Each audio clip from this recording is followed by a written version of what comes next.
Perpaduan kaum merupakan salah satu daripada cabaran terbesar yang perlu ditangani dan diuruskan oleh Malaysia sebagai sebuah negara yang berbilang kaum.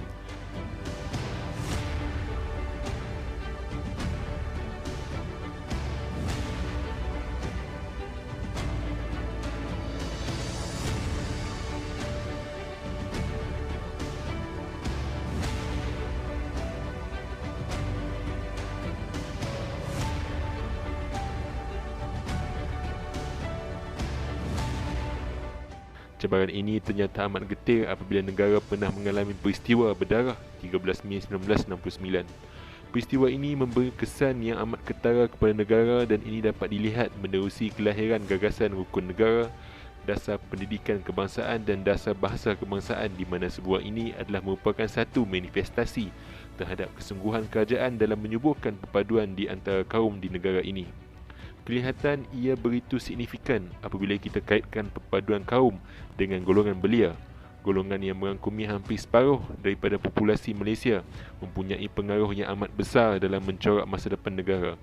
Ini dilihat amat relevan apabila Perdana Menteri yang amat berhormat Datuk Seri Mohamed Najib Tun Razak memperkenalkan konsep Satu Malaysia pada bulan April 2009. Satu Malaysia adalah merupakan kemuncak kepada keinginan dan hasrat beliau untuk melihat erti paduan dalam maksud yang sebenar dan asli. Dokumentari ini akan meninjau cabaran-cabaran mengekalkan perpaduan kaum yang amat sukar untuk dicapai pada masa kini.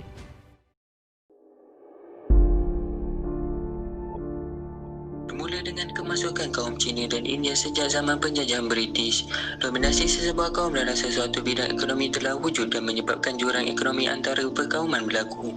British telah mengasihkan kaum Melayu untuk menjadi petani dan nelayan, kaum India diletakkan di ladang getah dan kelapa sawit, sementara kaum Cina bekerja sebagai pedagang dan melakukan aktiviti perlawanan.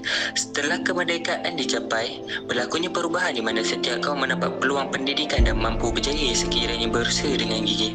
Namun begitu, akibat dasar penjajahan dahulu, kesannya masih dapat dilihat sampailah sekarang, di mana sektor perniagaan masih didominasi oleh kaum Cina dan kebanyakan orang India masih lagi tinggal di ladang.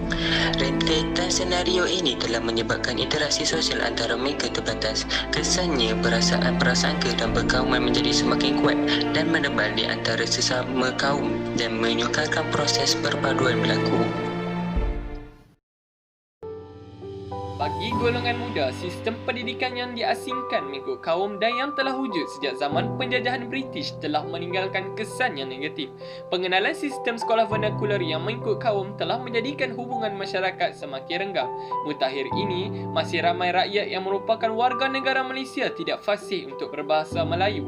Bagaimana untuk kita berkomunikasi dan memahami antara satu sama lain jika dari usia kanak-kanak lagi sudah terasing mengikut kaum masing-masing?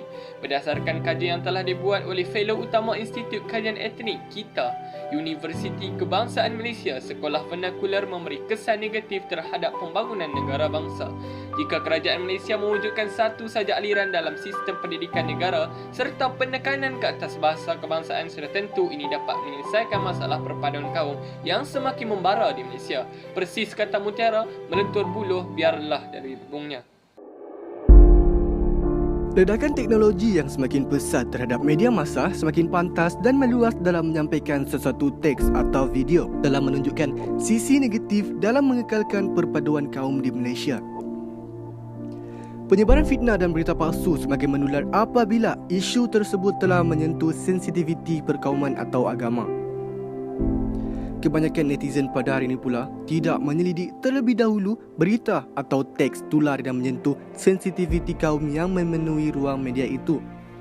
Oleh itu, pergaduhan antara kaum pun berlaku sekaligus ini menjadi cabaran dalam mengekalkan perpaduan kaum.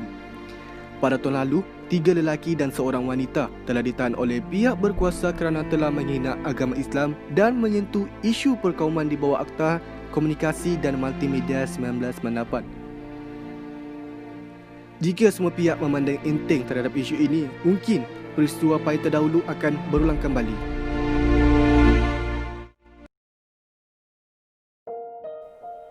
Tunggak utama bagi sebuah negara adalah kerajaannya dan kerajaan dibentuk oleh parti politik yang memenangi pilihan raya.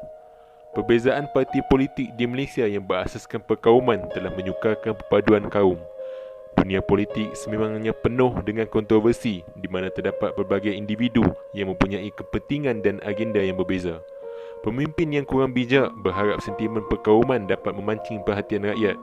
Rentetan dari pergolakan parti politik yang berasaskan kaum ini akhirnya telah membawa negara kepada peristiwa berdarah 13 Mei 1969. Peristiwa ini telah meragut banyak nyawa dan harta benda sehingga negara diisytiharkan darurat.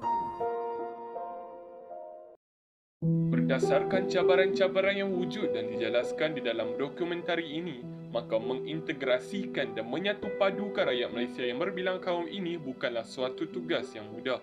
Ia memerlukan usaha dan kerjasama daripada segenap lapisan masyarakat, tidak kira bangsa, agama serta warna kulit demi mengekalkan perpaduan kaum sekaligus dapat mengekalkan keharmonian negara tercinta.